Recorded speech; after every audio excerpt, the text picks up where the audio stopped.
সকালে উইঠাই এই যে ৮ থেকে ১০ মিনিটের খাবারটা যে আমি টাইনা টুইনা একেবারে এডিট কইরা আপনাকে ১-১.৫ মিনিটের মধ্যে যে ভিডিওটা দেখাই, এই মানে নাস্তা করতে গিয়ে এত কঠিন।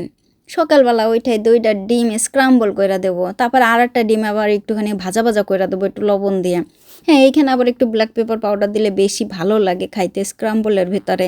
তার সাথে আবার ওই যে ২ টা বনরুটি কাইট্টা, বাটার, স্ট্রবেরি দিয়ে তারপরে ওই যে চিকেনের ব্রেস্ট বুঝছেন আজকাল কুপাঙে না সব কিছু কিনতে পাওয়া যায়, তো ওইখান থেকে কিনা তারপরে একটু ভাজা ভাজা কইরা ও একটু চিজ দিয়া একটু চিলি সস একটু মেয়োনেজ দিয়া মানে একেবারে মুখরোচক কইরা বাচ্চাদের বুঝছেন সকালবেলা। তো এইভাবে যদি দেওয়া যায় তা বাচ্চারা তো অনেক ভালোভাবে খাবে, কি খাবে না কন? আপনি আমি খাবো তার বাচ্চারা তো কোনো দূরের কথা। তা আজকে যে এই যে এত সুন্দর করে খাবার টাবার তৈরি করলাম বাচ্চারে দিলাম মানে আমার পোলাটারে দিলাম, পোলা তো বেজায় খুশি বুঝছেন। ডিম পাইলে আর কি, ডিম পাইলে আর কিছু লাগে এগুলো কিন্তু চিকেনের বুঝছেন। আপনার আপনার পছন্দ মতো অন্য মাংসেরও কিনে নিতে পারেন, কোনো সমস্যা নেই। খাবার হইতেছে যার যার ব্যক্তিগত মানে ব্যাপার। খাবার খাবার হইতেছে যার যার মানে যা রুচিতে হয় তাই খাবে, কোনো ব্যাপার না। ডিমগুলো কি সুন্দর গোল্লা গোল্লা হয়েছে দেখছেন, তা একটু বেশি কিনছিলাম তো দিয়ে দিলাম, রুটিও হয়েছে ডিমও হয়েছে।